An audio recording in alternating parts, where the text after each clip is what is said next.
day 3 of my trip to Israel. It's May 13th. Here are some guys cleaning up trash from the celebration yesterday. It was absolutely amazing. I can't even describe how much fun I had last night. I was up pretty early this morning. I had my first experience of shawarma in Israel last night, and woke up to what I would call shawarma's revenge this morning. So yeah, late night shawarma run. Wake up at 5:30 to pay for that decision. And I went for a run with my roommate and about to go eat breakfast. So I'll see you in a bit.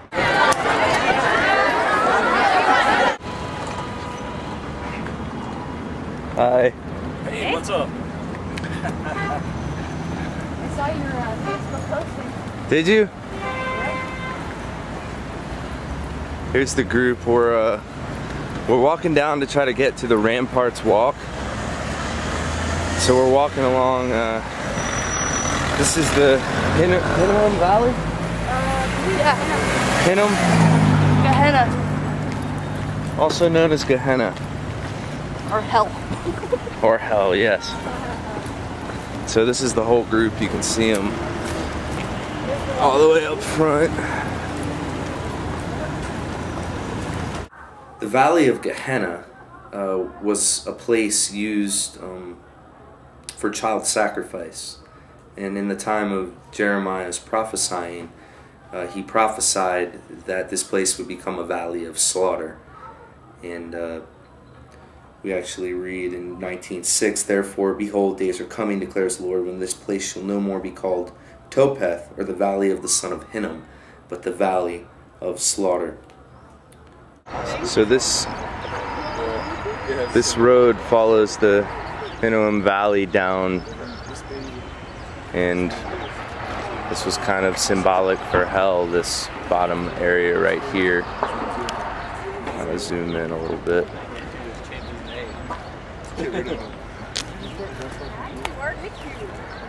Right there.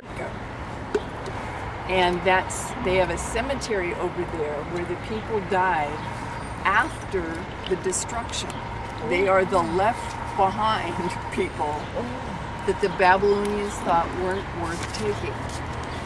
It included handicapped, low-life troublemakers.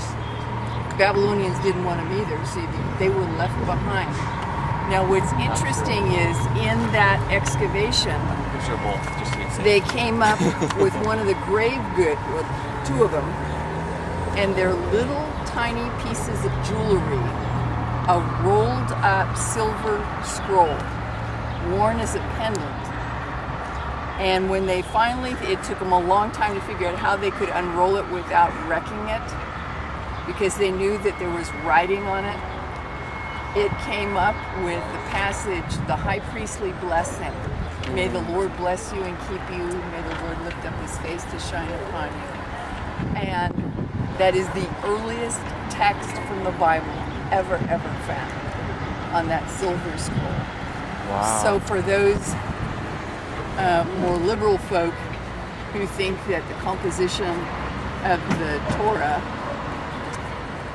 was very, very late, they're wearing it as jewelry in 550. Wow.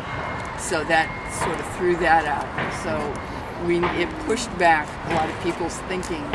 Okay, recalculate. Okay, it's already ancient, and people are already. But this is the people left behind are still hoping. This is before Ezra and the return, hoping that the Lord is still blessing, still keeping, still that.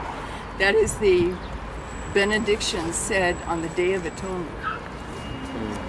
As the high priest came out from having made atonement, that is on the basis of God atoning. May the Lord bless you and keep you.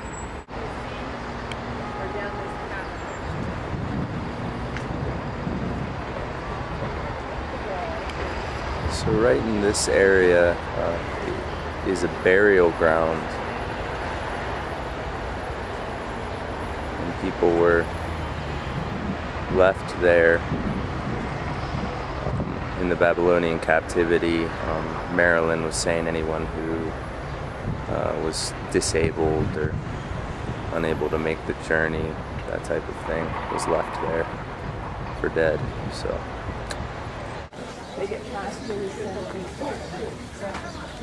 we're walking along the old city wall right now.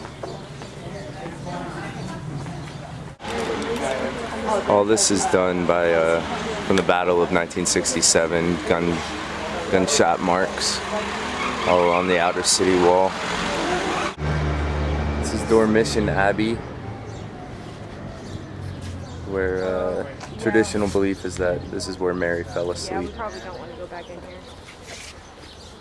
This is the Zion Gate. And you'll see when they come. This is the mezuzah right here. Black thing on the wall. In there is a scroll that's red, and it says, "Hear, O Israel, the Lord our God is one." Deuteronomy 6:9, it says, "You shall write them on the doorposts of your house and on your gates." So the first commandment, as you saw in the video, "Hear, O Israel, the Lord our God, the Lord is one. You shall love the Lord your God with all your heart and with all your soul and with all your might." This is the statue of King David with his harp. We're at Dormition Abbey. Hier waren wir noch nicht bei den David. Da waren wir mit der Schule.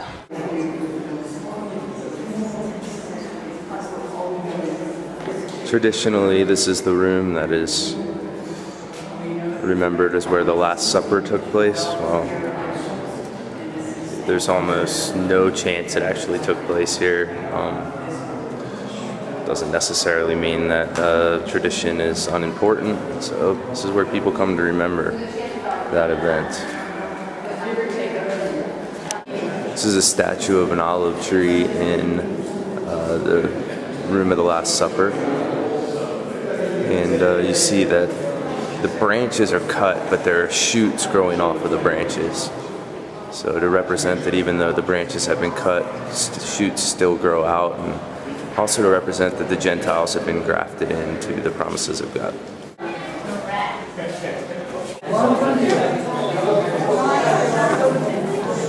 So this is King David's tomb.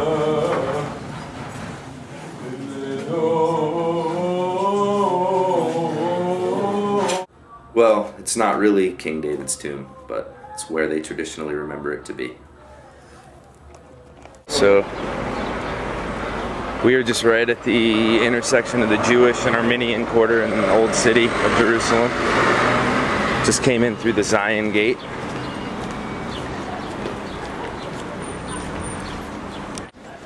I'm gonna stop for a second. This is the Mount of Olives right here. We're in the Jewish quarter of the old city.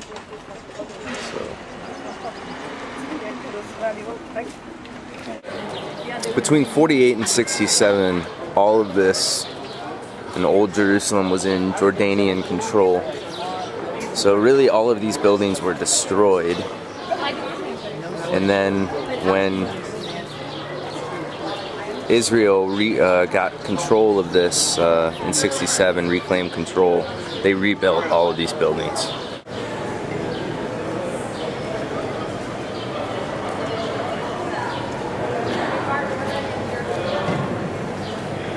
This is an ancient Byzantine column that held up a roof that was covering shops off the side of a road. So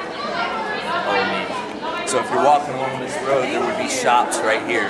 You can kind of picture it in your mind. So here's what it may have looked like. You can kind of picture walking down this road. So you have shops on both sides and people.